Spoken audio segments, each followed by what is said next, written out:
Question principale. S'il vous plaît.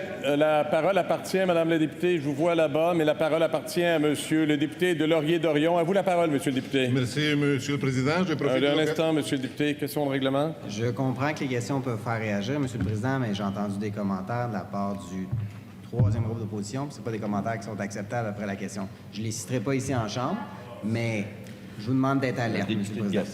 Je n'ai pas entendu les propos, mais j'ai déjà avisé du fait que lorsqu'une question est donnée à un député, il est le seul à avoir la parole. Alors, je vous demande votre collaboration comme depuis le début de la période de questions. Monsieur le député de Laurier-Dorion. Merci, Monsieur le Président. Je profite de l'occasion pour saluer les représentantes et les représentants du réseau québécois des OSBL d'habitation ici présents dans les tribunes. Merci beaucoup d'être ici.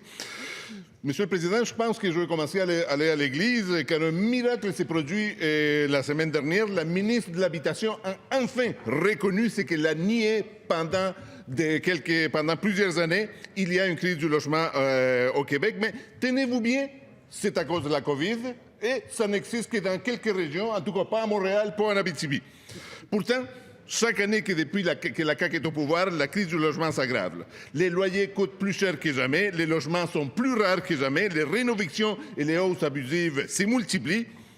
C'est le mandat de la ministre de l'Habitation de prévenir les crises du logement, de protéger les locataires et de s'assurer que tout le monde puisse vivre sous un toit décent. Maintenant, j'aimerais bien qu'elle nous explique aux gens de Montréal, aux gens de l'Abitibi, comment ça se fait qu'il n'y a pas de Madame la ministre des Affaires municipales et de l'Habitation. Merci, Monsieur le Président. La semaine passée, c'était une semaine sainte. Alors, vous avez fait votre prière, ça a été exaucé. Voilà. Sérieusement, honnêtement, il faut dire les vraies choses. Puis, je le mentionnais tantôt, il y a des régions 9 sur 17 qui sont très, très touchées, oui, par la situation du logement. Sauf que l'exemple d'Abitibi-Témiscamingue, en fait, il y a moins de 205 personnes qui ont quitté. Alors, il y a des régions que les gens, oui, ont accueilli énormément de citoyens. Il y a des régions que ce n'est pas le cas, dont votre région. Maintenant, pour les OBNL en habitation, comme vous mentionnez, c'est important de mentionner, Monsieur le Président, on nous demande de faire une nouvelle législation pour les OBNL qui sont sous convention fédérale.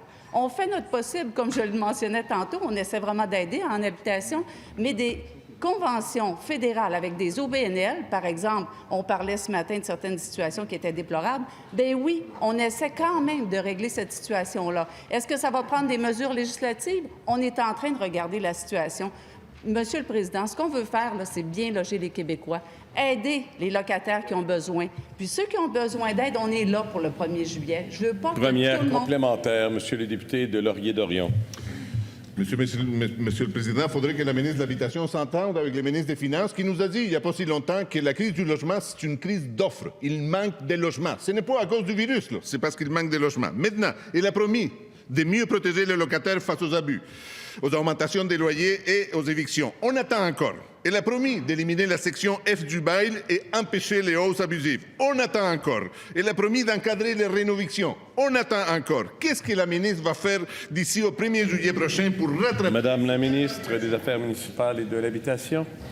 Oui, Monsieur le Président, honnêtement, pour la clause F également, on est en train de regarder comment on pourrait légiférer la clause F. Même le premier ministre l'a mentionné. Là, il faut voir qu'en habitation, on a investi 977 millions en accès logis. On a investi 300 millions dans un programme d'habitation abordable. Mais je vais remettre la situation dans le contexte, Monsieur le Président. Je veux juste mentionner qu'on a vécu une pandémie.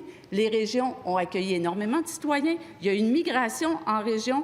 Il y a eu les coûts, par exemple, de construction qui ont explosé. Il y a eu le prix du bois. Il y a eu également le télétravail. Les gens non plus n'ont pas voyagé. Alors, on sait que depuis la pandémie, le domaine de l'habitation, comme d'autres secteurs, a été très, très demandé et très sollicité. Mais on augmente l'offre, puis on va être là pour... Deuxième complémentaire, Madame la députée de Sherbrooke. Monsieur le Président, je ne sais pas si la ministre réalise à quel point c'est urgent de changer la loi pour protéger les OBNL d'habitation, mais je vais lui donner un exemple. À Sherbrooke, il y a un OBNL de 171 logements qui a été vendu au privé pour 18 millions. Et en 4 ans, la CAQ avait construit 191 nouveaux logements sociaux.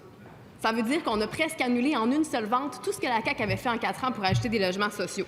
Déjà qu'on ne fournit pas à la demande, on ne peut pas se permettre d'en perdre un seul. Moi, je veux savoir si la ministre peut s'engager à corriger la loi pour protéger nos OBNL d'habitation avant la fin de son mandat. Madame la ministre des Affaires municipales et de l'Habitation. Oui, merci, Monsieur le Président. Comme je le mentionnais tantôt, on travaille pour régler la situation pour les ventes des OBNL. Ça, on le sait très bien, je l'ai mentionné. Il y a la loi sur les compagnies qui relève du ministre des Finances. On est en discussion également. Mais quand même, il faut voir qu'il y a des conventions fédérales. Cette OBNL-là est sous convention fédérale. J'en ai même mentionné ce matin un exemple avec M. Castonguay. On essaie de trouver des solutions. Honnêtement, oui, c'est déplorable, puis on va tout faire pour régler cette situation-là parce qu'il ne faut plus que ça arrive.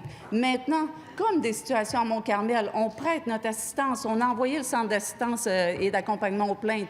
On veut collaborer, on veut accompagner, et oui, on va essayer de régler cette situation-là avec la collaboration de mes collègues.